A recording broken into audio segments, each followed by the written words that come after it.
tentar tirar a própria vida, que é a coisa mais valiosa que a gente tem. O que acontece? O Marcelo também passou por isso. O que acontece numa pessoa onde ela estava bem em um ponto e chega ao ponto dela ela tirar o bem maior dela, que é a própria vida? O que acontece na cabeça? O que acontece no espírito? O que vocês têm? Segundo, assim, Augusto Cury, ele tem uma frase que eu acho que define muito bem. Ele coloca que é a pior das dores humanas. Então, o suicida, ele não quer se matar, ele quer tirar a dor dentro dele. É uma dor insuportável, uma angústia. Né? Que é difícil até de verbalizar, só quem experiencia isso. Eu tive depressão, tratei por 3 anos, de forma natural, né? Eu busquei até a hipnose num dos momentos, mas acho que eu peguei a pessoa errada, não aconteceu nada. Né? Aí, trocando uma ideia com ele, é bem diferente essa pegada. Então, fiz o tratamento normal, né, com remédio, com medicação, com terapia. Aquilo me ajudou a ficar estável, mas você existe, você deixa de viver. No período de depressão mesmo, você só existe, você não vive. Quer dizer, você não tira a sua vida, mas você não experiencia mais a vida. Então, foi um baque bem grande, né? Perdi um filho, né, com quase 16 anos de idade. E super feliz, alegre, né? Quem conhece a nossa história, quem não conhece pode baixar grátis no meu site, danielmastral.com.br, está lá Diário do Micael, baixa gratuitamente. Tem a introdução feita pela minha esposa falecida, né? Médica também, então ela escreveu como médica e como mãe sobre os aspectos da depressão. Tem o miolo do livro que ele mesmo escreveu, né, quando eu esteve internado numa clínica psiquiátrica por 22 dias, que ele retratou muito bem o que ele estava sentindo, e muitos jovens se identificam com isso, me escrevem hoje, puxa, graças a isso, hoje eu estou buscando ajuda, etc. Pais também passam outro olhar para os filhos, né? Não é frescura, né? Meu filho precisa de ajuda. Isso tem sido muito gratificante, e no final eu escrevo como um líder espiritual e como pai também. Cara, né? E abençoando muitas vidas. O livro chega onde você não chega, né? Então, gente do mundo inteiro me escreve. O que ele falava é uma tristeza profunda? Começou do nada. Começou do nada, assim. Ele tinha normal, né? Começou dia 2 de maio de 2018 e dia 22 de dezembro de 2018 ele partiu, tirou a própria vida. Então, assim, foi muito fulminante, muito rápido. Né? E o suicida, ele vai... Tentou uma vez, não deu certo, ele tenta de novo, um outro método. Aquilo vira uma obsessão na vida dele, né? Então precisa realmente essa atenção. É um tema ajuda, que tem que ter ajuda. Precisa de ajuda, precisa ter um suporte. Como a gente tô há 7 anos dentro desse universo, a gente está tratando, tem centenas de terapeutas formados tratando muita gente todos os dias. As principais demandas são depressão e ansiedade. E geralmente, dependendo do nível que chega esses dois, que leva ao pensamento suicida. Mas o que a gente vê nas terapias? Cara, não é do nada. A origem dos problemas quando a gente trata já começou a surgir na primeira infância, do 0 ao 6. Então tem aprendizados do cérebro, pendências emocionais, que começam na primeira infância e reforçam na segunda.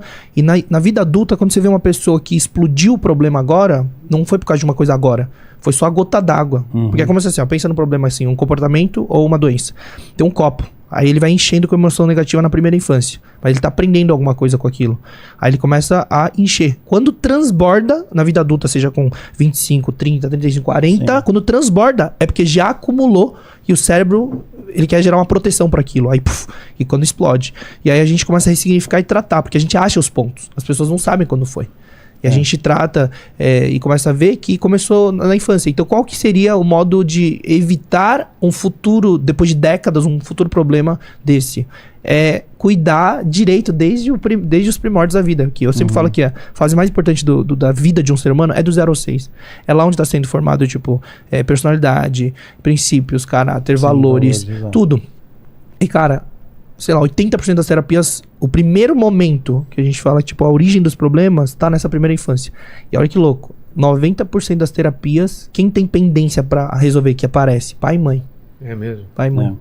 E muitas vezes hoje, você fala assim, não, minha relação com meu pai e minha mãe é incrível, maravilhoso e tal. Só que o cérebro já, daquela época, aprendeu e absorveu emoções negativas específicas. Só que aqui que, pelo menos no nosso entendimento, chega num limite, que é o que ele falou. É o alívio da dor. Porque o que o subconsciente ele tem? Ele tem a função de autopreservação. Ele quer se proteger, mas ele não quer sobreviver. O cérebro já tem essa função, quer sobreviver. Mas o que não entende muito bem é o software dentro, que é o programa que roda dentro, que é o subconsciente, a nossa mente. Ele tem a função de preservação e de manter a gente bem equilibrado e feliz. Quando ele começa alguma coisa doer, sofrer, ele toda hora fica com um planejamento de como proteger, como acabar com isso. Aí surge comportamentos, autossabotagem, entre outras coisas. Só que aí chega no limite que ele fala assim, cara, o único caminho que eu vejo, o subconsciente, não é consciente. O consciente, ele não quer se matar. Ele tem uma proteção ferrada, por isso que tanta gente tenta suicídio várias vezes e, tipo, assim, continua e não consegue, porque na verdade tem um mecanismo ali, não é fácil, não é simples assim, não é isso, de autopreservação, não é simples você falar assim, ó, tipo, eu vou tirar minha própria vida, tipo, não é. E aí, o subconsciente fala assim, não, é isso.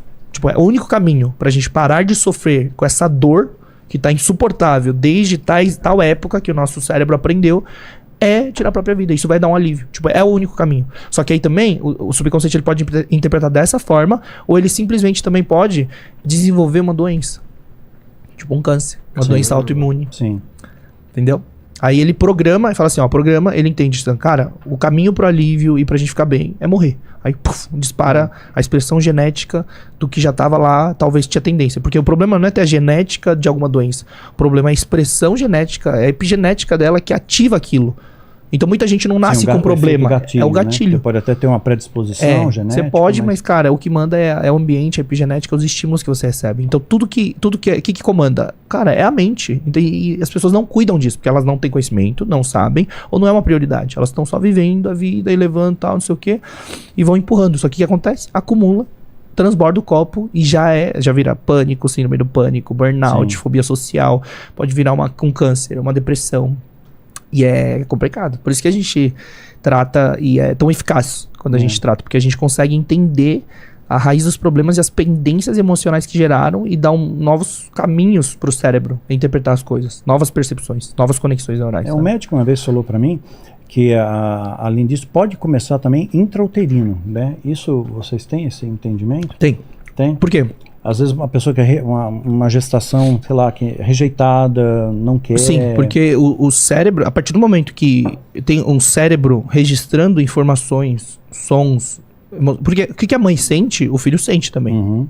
Então aquilo influencia. Tanto que, por exemplo, teve uma terapia que a gente fez com um aluno, foi em 2018. Porque a gente sempre pega um voluntário para fazer a terapia para mostrar para as pessoas. A gente fez a terapia, voltou para um momento que ele estava na gestação. Cara, na gestação... A mãe, ela tomou uma facada. Caramba. Isso é uma regressão, então. A gente usa. A regressão é o quê? Quando todo mundo fica tipo, faz regressão. Regressão é acessar memórias. Porque tem um HD aqui dentro. Tem coisas que você acessa fácil, tem coisa que tá em pasta oculta, escondida. Exato. Esse é o ponto que a gente consegue caçar com a hipnose, no lugar certo. E aí a mãe teve toda aquela dor química do corpo, medo, tudo isso aqui. E ele sentiu junto, porque alterou tudo. Imagina que eles dois estão conectados. Sim. Então ali foi a primeira inicial. Depois surgiram outros momentos que a gente teve que tratar, ressignificar. Mas imagina, tem a memória, lembrança. Quando fala assim, mas voltou pra barriga da mãe. Mas claro, o cérebro estava sendo formado. Já tinha captação de sons e estava conectado. Então é normal que aconteça numa terapia. Geralmente é do 0 ao 6, tá? Algumas vezes pode ser que dentro da gestação surja alguma causa inicial ali que a gente precisa ressignificar de alguma forma. Acho que mexe sempre com esse sentimento, que curiosamente o coração ele começa a bater antes do cérebro ser formado, que é um grande paradoxo, né? Quando você olha assim cartesianamente, o cérebro controla tudo, mas não, o coração ele é formado antes do cérebro, ele começa a bater antes.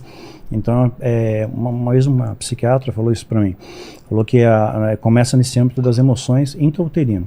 É claro que nem toda a pessoa suicida ela é oriunda de depressão, né? Porque hoje as estatísticas mundiais são assustadoras, né? E aumentou depois da PAN, né? Mas muitas pessoas vão pelo impulso, às vezes não sabem lidar com um problema, com uma situação, perdeu emprego, terminou o casamento e acha, naquele momento não tem ninguém do lado para estender a mão, para apontar o dedo, uma palavra de incentivo, ou não tem uma âncora na fé, não tem nada para abraçar. Aí essa pessoa vai buscar essa alternativa. Cara, a maior taxa de suicídio entre adolescentes é Coreia e Japão. É mesmo? O que é um grande paradoxo. Você vê no Haiti, né, a gente pensa, porque tem mais dificuldade. Não, no Haiti quase zero. É raríssimo. Lá na Coreia e no Japão, a pressão cultural de muitos estudantes, eles se suicidam. Sim. Tanto que você já ouviu falar daquela floresta do suicídio lá no Japão e tal. Só que, cara, é bizarro. Por causa da pressão, por causa dessa cobrança. Só que aí, o que acontece? É o que ele falou, não tem mecanismos mentais pra lidar com as coisas, porque não aprendeu, não foi ensinado a lidar, não tem inteligência emocional, não sabe como lidar com frustração, situações, entre outras coisas. Então tem gente que não aguenta a pressão e no impulso. Esse é o grande problema também. A internet tem uma colaboração também, né? Porque você mostra sempre o lado feliz das coisas. Ver as pessoas felizes, alegres. Pô, eu não consigo ser feliz, eu não tenho aquilo. E aquilo começa a mexer, eu sou incapaz. E aquilo vai introjetando, cara, né? Também faz parte, né? A internet é a era que a gente vive, as influências, tem tudo. Muita influência externa. Mas, mas por isso que eu falo, é questão de ensinar e aprender a lidar com esse tipo de coisa. Porque ninguém ensina. Não tem mecanismo cerebral para lidar, por exemplo, com uma frustração, com um problema, com um desafio. E aí a gente tem vários. É questão de mentalidade, é tipo como a gente interpreta, enxerga e reage ao mundo. Então, por exemplo, tem as pessoas que, quando vem um desafio, um problema, primeira coisa é ansiedade, desespero, tal. Meu Deus. Tipo, aí tem outra pessoa que só olha para um desafio, um problema e simplesmente fala assim, tá, como a gente resolve? Aí foca na solução. Então essa pessoa que foca na solução tem uma programação instalada, ele aprendeu que quando surge um desafio ou um problema, é só trazer solução. Se não tiver solução, não tem por que você começar a gerar essa química negativa no corpo e surtar. Porque se você não tem controle sobre aquela situação, você não tem que ficar gastando energia, tempo, cabeça, saúde mental por uma coisa que você não tem controle. Quando você tem controle e consegue solucionar, você também não tem que ficar preocupado. Entende? Então são dois caminhos que eu falo assim, tá bom, tem um problema, tem solução? Sim. Então relaxa.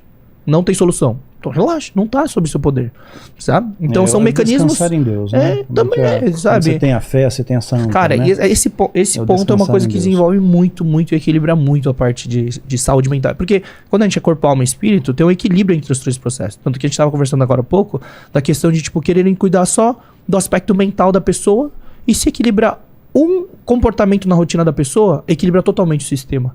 Porque são conectados. Não dá pra você pegar e tratar o físico e tratar o mental separado. Porque um conecta ao outro. Então, tipo assim, ó, estresse, inflamação, imunidade baixa, não dorme bem, não respeita o tripé da saúde. Alimentação é uma bosta. Não faz atividade física e não dorme bem.